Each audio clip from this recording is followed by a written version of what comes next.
Apcas, que no te lo cuenten. Escúchalo. Bienvenidos a Ciencia y Saber. Hola, ¿qué tal? Muy buenas, ¿cómo estáis? Bienvenidos un día más a Ciencia y Saber. Soy Joan Prats y hoy vamos a hablar de la cerveza que esperó 2300 años dentro de una tumba. Durante más de 2 milenios, una botella de bronce permaneció en silencio dentro de una tumba china. Fuera, el mundo cambió demasiadas veces, como para contarlo. Cayeron dinastías, nacieron imperios, se levantaron y se abandonaron ciudades, se escribieron libros, se inventaron máquinas, se cruzaron océanos y la humanidad acabó mirando la Tierra desde el espacio. Pero allí dentro, bajo la Tierra, en una cámara funeraria antigua, seguía guardado un líquido pálido, extraño, casi imposible, los restos de una bebida fermentada de hace unos 2300 años. La imagen tiene algo profundamente humano. No hablamos de una espada, ni de una corona, ni de una joya destinada a mostrar poder. Hablamos de una bebida, algo que alguien preparó, guardó y colocó junto a un muerto. Una cerveza antigua, sellada en una botella de bronce, conservada durante siglos en la oscuridad. Un objeto cotidiano transformado por el tiempo en una cápsula arqueológica. Porque a veces la historia no se entiende solo a través de batallas y reyes, a veces se entiende mejor mirando lo que la gente comía, bebía, ofrecía a sus muertos y compartía en sus rituales. El hallazgo procede de una tumba conocida como M39 en el cementerio de Shangjiabo, en China, cerca de la antigua Gran Muralla Qin. Los arqueólogos encontraron allí una botella de bronce con forma característica asociada al almacenamiento de bebidas alcohólicas en la China antigua. El recipiente estaba cuidadosamente sellado con una combinación de tela, barro y materiales orgánicos. Ese sellado fue decisivo. Gracias a él, el interior no quedó simplemente contaminado por filtraciones modernas, sino que conservó un residuo líquido antiguo que podía ser analizado con técnicas actuales. El estudio, publicado en la revista Journal of Archaeological Science, no se limitó a decir que había algo dentro de la botella. Los investigadores aplicaron análisis químicos, microbotánicos y microbiológicos para averiguar qué era exactamente aquel líquido. Y los resultados apuntaron a una bebida fermentada de cereales, una especie de cerveza antigua elaborada principalmente con mijo, además de trigo o cebada. También se detectaron miles de células de levadura, una señal crucial para entender que no se trataba de agua filtrada ni de una mezcla accidental, sino de un producto preparado mediante fermentación.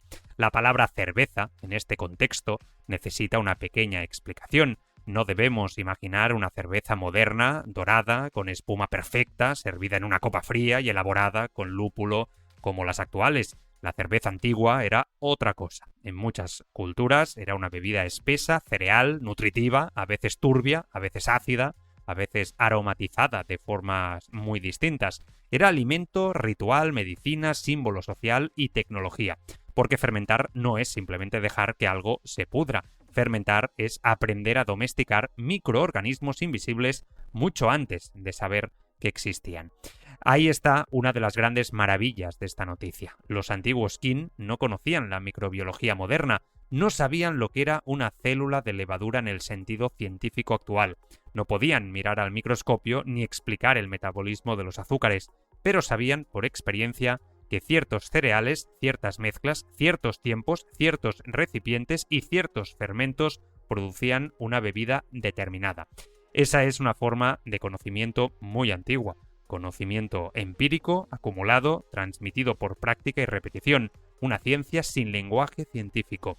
Los investigadores encontraron más de 8.500 células de levadura en el líquido preservado. Ese dato es espectacular porque nos habla de una fermentación real, controlada, o al menos muy bien comprendida en términos prácticos. En la tradición china, la elaboración de bebidas alcohólicas a partir de cereales dependía a menudo del uso de iniciadores de fermentación, conocidos como Qu, que podían contener levaduras, mohos y bacterias. Estos cultivos permitían transformar los almidones de los cereales en azúcares fermentables y después en alcohol. Era una tecnología compleja, invisible a simple vista, pero decisiva para la vida social. Si lo pensamos bien, la fermentación fue una de las primeras grandes alianzas entre humanos y microorganismos.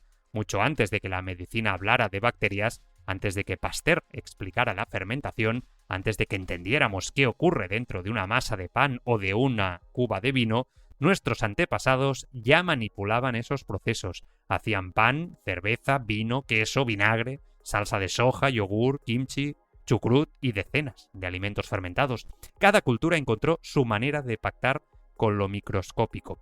En la botella de bronce de Shanjiabo, esa alianza quedó atrapada en el tiempo. El análisis químico reveló una gran variedad de compuestos orgánicos, muchos más de los que cabría esperar si el líquido fuera simple agua infiltrada. Había señales compatibles con una bebida cereal, con ácidos orgánicos, azúcares, aminoácidos y restos vinculados al proceso de elaboración. La presencia de mijo es especialmente importante porque este cereal fue fundamental en la agricultura del norte de China durante milenios. Mucho antes de que el arroz se convirtiera en el símbolo alimentario dominante de muchas regiones chinas, el mijo ya alimentaba comunidades, ejércitos y rituales. El mijo tiene una historia enorme, es resistente, se adapta a ambientes relativamente secos, crece rápido y fue uno de los cultivos que permitió sostener sociedades antiguas en el norte de China. En esta cerveza de hace 2300 años, el mijo no aparece como un detalle menor, sino como la base de una cultura alimentaria. La bebida no solo nos dice que los Qin bebían alcohol, nos dice qué cultivaban, qué cereales valoraban, qué técnicas dominaban y cómo convertían la agricultura en ritual. La época es también crucial. Hablamos del mundo Qin, un contexto histórico que acabaría conectado con uno de los grandes momentos de la historia china, la unificación bajo la dinastía Qin en el siglo III antes de nuestra era. Es el tiempo asociado a una enorme transformación política, militar y administrativa, el mismo horizonte histórico en el que se consolidan estructuras de poder que marcarían profundamente la civilización china. Pero mientras los grandes relatos hablan de emperadores, ejércitos, leyes y murallas, esta botella nos habla de otra dimensión, la vida material, los gestos íntimos, los objetos que acompañaban a las personas al morir. Colocar una bebida alcohólica en una tumba no era un acto banal. En muchas culturas antiguas, los muertos no eran abandonados sin más. Se les acompañaba con alimentos, recipientes, armas, adornos, herramientas o símbolos que podían reflejar su identidad, su estatus o las creencias sobre el más allá.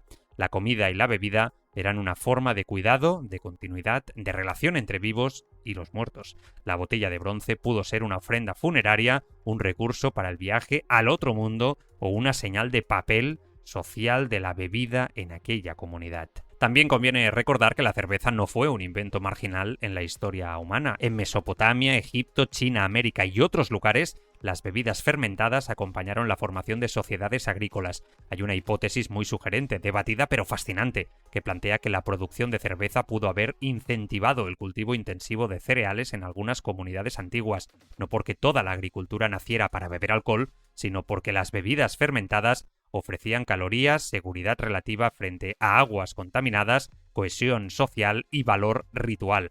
Beber juntos era y creaba comunidad. Esto sigue siendo verdad hoy y probablemente lo era también hace miles de años. En banquetes, funerales, celebraciones, pactos políticos o rituales religiosos, el alcohol ha servido para marcar momentos especiales, puede abrir una ceremonia, sellar una alianza, honrar a los muertos, celebrar una cosecha o distinguir a una élite. En la China antigua, las bebidas alcohólicas tuvieron además una fuerte carga ritual. Se ofrecían a ancestros, se usaban en ceremonias y formaban parte de una cultura material muy sofisticada. Quizá lo más hermoso de esta noticia es que convierte una tumba en una conversación. Durante siglos la botella no dijo nada, pero cuando la ciencia la abrió, empezó a hablar.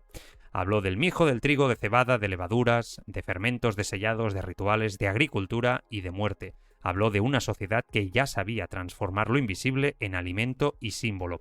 Y nos recordó algo esencial. La historia de la humanidad también puede contarse a través de una bebida, no solo por lo que contiene, sino por lo que representa. La cerveza de 2300 años encontrada en una tumba china no es simplemente una reliquia extraña.